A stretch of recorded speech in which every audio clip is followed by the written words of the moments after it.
Hello everyone, my name is Rohan. I'm a second year medical student studying at Cambridge University. The title of today's talk is The Myth of the Dhobi Itch. Dhobi itch is widely considered to be a ringworm infection transmitted by washermen and women due to unsanitary practices, and the term is often used interchangeably with tinea curis. However, it turns out that there is no evidence which supports this link. Rather, studies have shown that Dhobi itch is an acute contact dermatitis reaction. In this talk, we will discuss who the dhobies are, the original theories on the cause of Dhobi itch, and review one of the landmark papers on this topic. So let's start with the dhobies. The dhobies are a caste group in India whose traditional occupation is washing clothes. Most of the laundry is still done by hand, which is very laborious, particularly in the scorching sun. The clothes are first soaked in soapy water.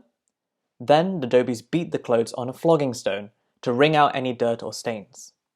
In the afternoon, the clothes are then set out to dry. The dhobies are also responsible for ironing the clothes and labeling them so that they are returned to the correct owner. During the British rule of India, they set up lines of flogging stones for the dhobies known as ghats, the largest of which is in Mumbai, which is built in 1890. In the photo, you can see the stalls of flogging stones where the dhobies would work. Just to give you an idea of the size of the dhobi ghat, it is estimated that up to 500,000 pieces of clothing are washed, dried and ironed here every single day. This operation still exists because many households in India do not have access to a washing machine. Even larger organizations such as hospitals and hotels send sheets to be washed by the dhobies because the system is very efficient. Now, it's important to understand the caste system in India to begin to appreciate what life as a dhobi is like. The caste system is an ancient system of stratification of social hierarchy in Hindu society based on occupation. Although it was officially abolished in 1950, deep-rooted prejudice still exists in society today. The dhobies are part of the Dalit group of caste, who are considered untouchable. Some scholars have suggested that the dhobies are considered unclean because they may have come into contact with menstrual clothes of women, which is considered impure among some religious groups in India. I say some of these terms in inverted commas because this is patently not true, and it's horrifying to think that so many people have suffered stigmatization and discrimination because of the caste system. The association of dhobies to tinea curis exacerbates this stigmatization. The link has been made as far back as 1905 by Castellani, an eminent Italian dermatologist of the 20th century. It was cited that trichophyton infections are common in tropical regions, providing potential for transmission.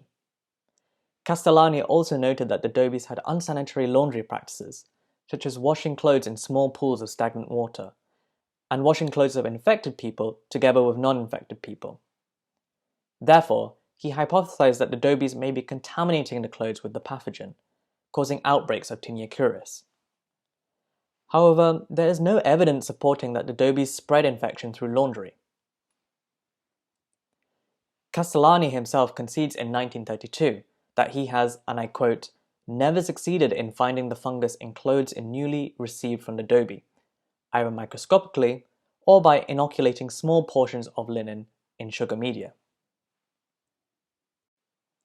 This brings us to a crossroad. Despite there being no evidence to support the association between dhobies and fungal infection, it is still the widespread belief held today. When you Google Dhobi itch, it tells you that it's a fungal infection, similar to jock itch in athletes. This is where a pivotal study conducted by Livingood and colleagues in 1943 comes in. Livingood was an army major who was sent to the India-Burma theatre of war with the hospital unit of the University of Pennsylvania.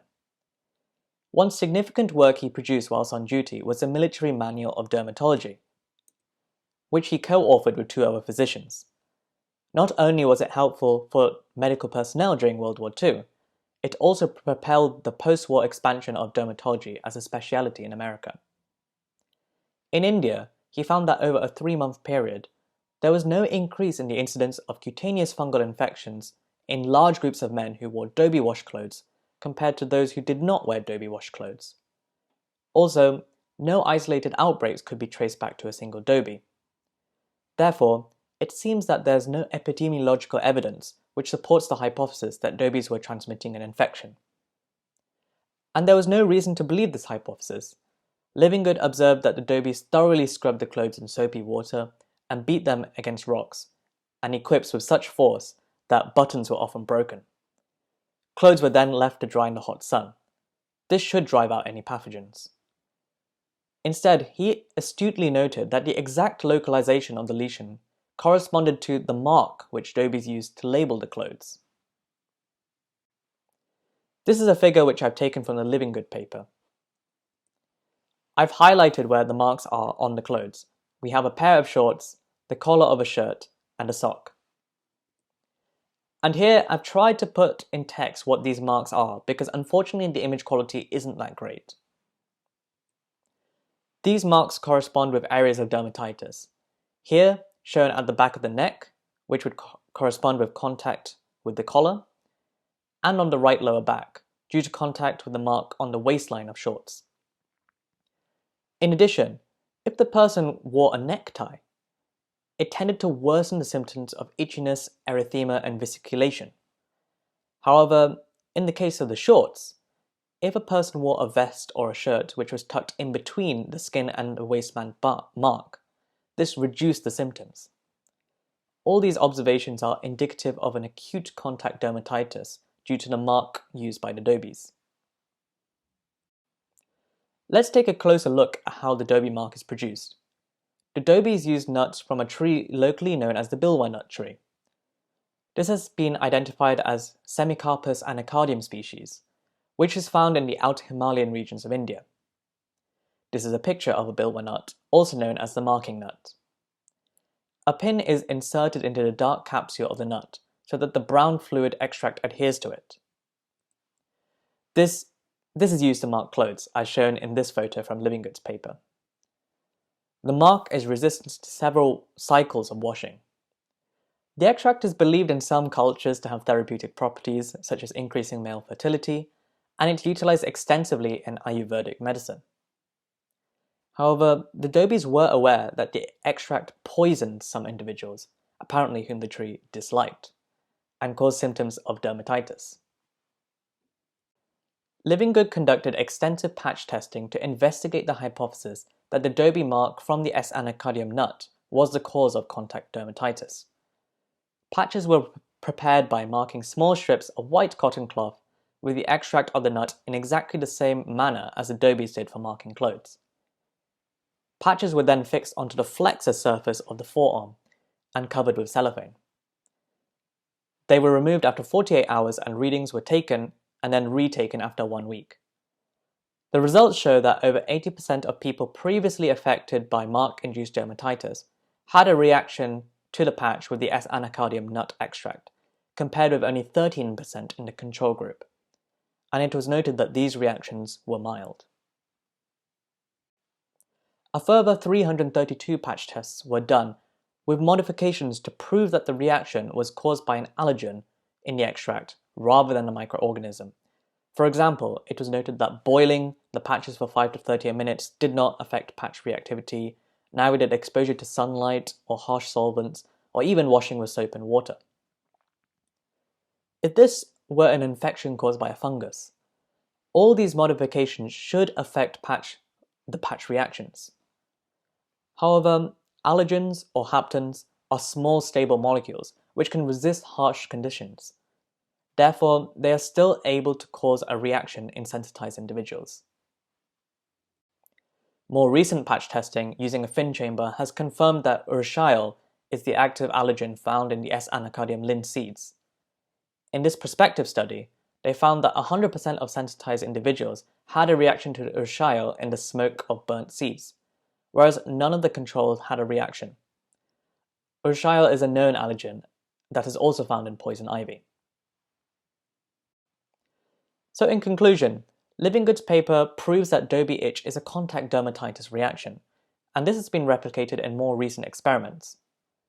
Therefore, it is inaccurate to use the terms Dhobi itch and tinea curis interchangeably, as they are completely unrelated diseases.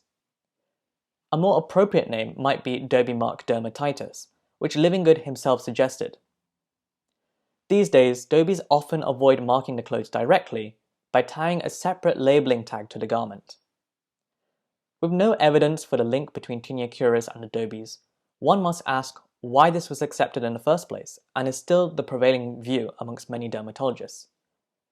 Perhaps racism is the issue. The dhobies already had a label of being unclean in the caste system, hence the association with an infection seemed to fit the narrative. This is obviously hugely concerning and distressing for the dhobies. A long overdue apology is required for this dermatologically perpetuated ignominy. So aside from gaining an understanding of the pathology, some things I learned from researching this topic include the need to trust hard science over prejudices.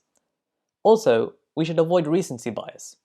This is a term which describes our propensity to value information which is published more recently compared to older sources. The strongest evidence on the topic of Dhobie itch is Livingood's paper from 1943. That's almost 80 years ago. Yet if you read the paper, which I highly recommend you do, it's really well done with robust methods and clear explanations. We shouldn't fall into the hubris in thinking that we know better than those of yesteryear. Okay, so that brings us to the end of the talk. Thank you for your attention. I hope you found it useful. If you have any questions or feedback for me, feel free to drop me an email. I've also left the references which I used. I hope you enjoyed the rest of the conference.